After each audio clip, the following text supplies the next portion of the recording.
Hello everyone, welcome back to another episode of r/ProRevenge. In today's episode, manager insists I do my job properly. Happy to comply, sir.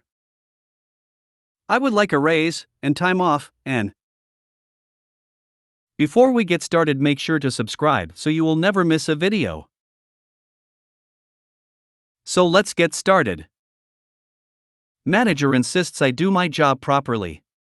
Happy to comply, sir. Preface. In early 2020, I was hired under the title Assistant Manager at a local automotive shop. We mainly sold tires, if you're American, and alloy wheels for passenger vehicles. The company owned several stores. I reported directly to my manager, who then reported to the owner of the company. Shortly after I was hired, I noticed the behavior of the manager was far from professional. He would constantly mock and berate me for being the new guy.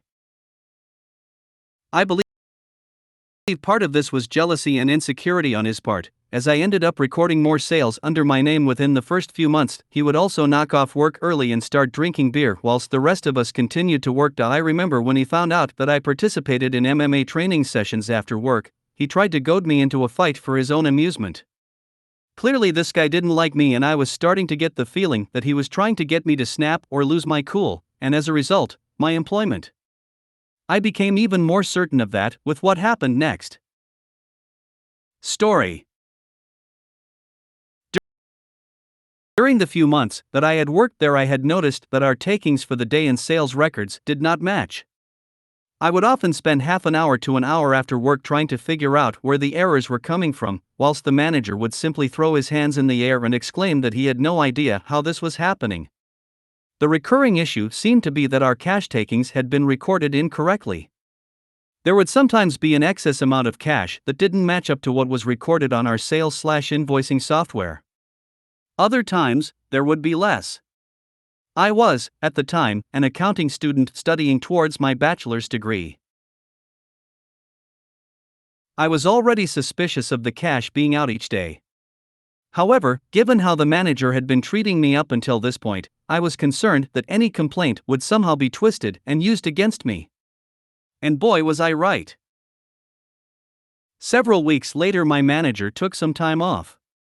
During this time, I managed a personal record in store sales, and also noticed something interesting. The cash was never out at the end of each shift. I reported this directly to the owner of the company. Given I was acting manager during the time my manager was away, I was expected to report to the owner every day, and explain what had been occurring whilst the manager was there.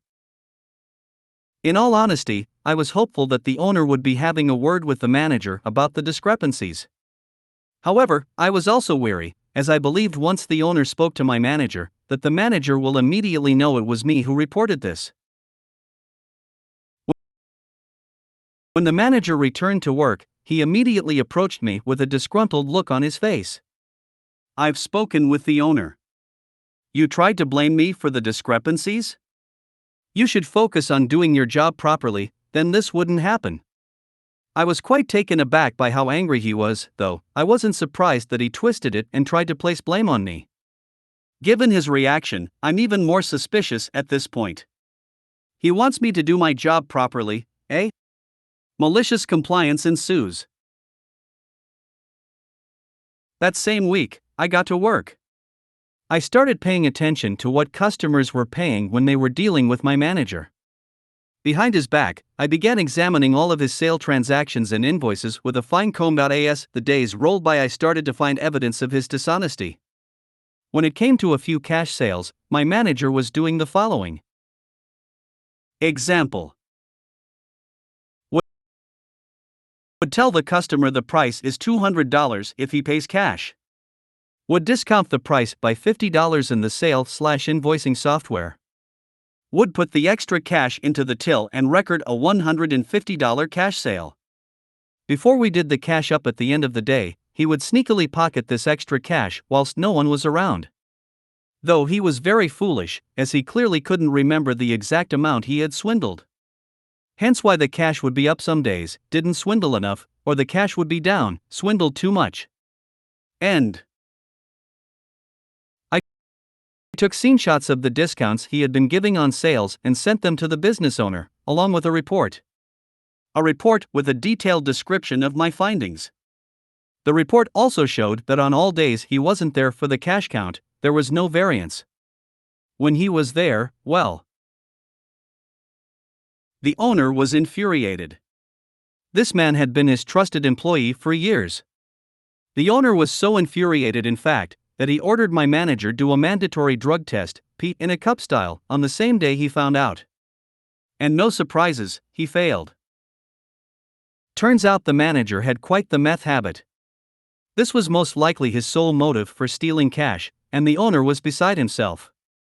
We operate machinery every day in this store, and so the thought of a manager walking around high as a kite wouldn't sit well with any health and safety professional. In fact, it could have landed the owner in serious legal trouble if any accident or injury occurred under this manager's watch.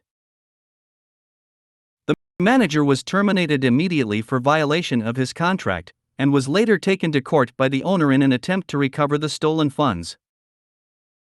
Safe to say, I was promoted to store manager position shortly after his termination. I would like a raise, and time off, and I want to start this off by clarifying that it is not my story.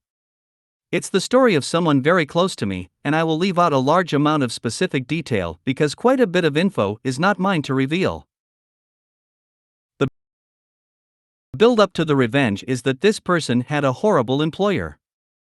She worked HR and managed payroll at what was effectively a nursing home.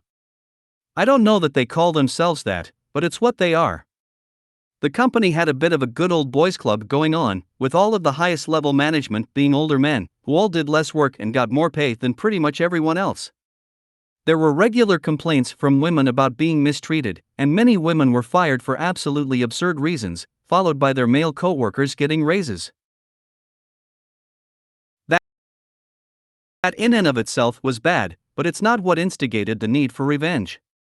What caused the burning desire to get back at the company was when the company fired my friend's manager, who was a woman, because she took a week off after literally breaking a leg, badly. The HR department was already badly understaffed, so my friend had to take on the responsibilities of this manager, without any pay bonus. She requested a pay bonus multiple times, denied each time.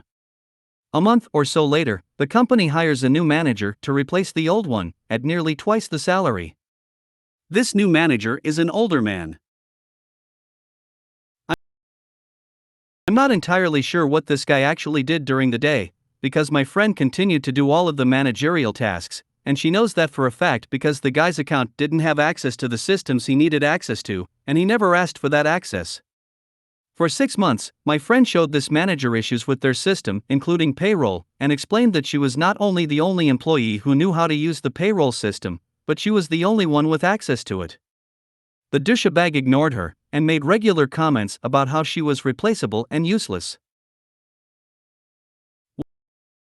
One day, she loses her sh*t. She set up a bot with her credentials to automatically assign her pay each pay period, according to her actual salary, so not stealing or anything. She then carefully plans her next move, and puts in her 2-week notice, right before a large department-wide week off, and right before her only coworker has a 2-week vacation. She wouldn't have time to train the coworker even if the coworker was in the country. The manager still dismissed her, thinking he could just hire someone who knew what they were doing. Little did he know, she had tweaked with the payroll software over her time there. Nothing super awful, but it was very different from what the base software was. She was the only person who knew how to properly use it, and the only person in the whole company, including the CEO, who had access to the necessary numbers to actually run the payroll. When she leaves, after the 2 weeks, the company has 2 whole pay periods where they do not pay their employees.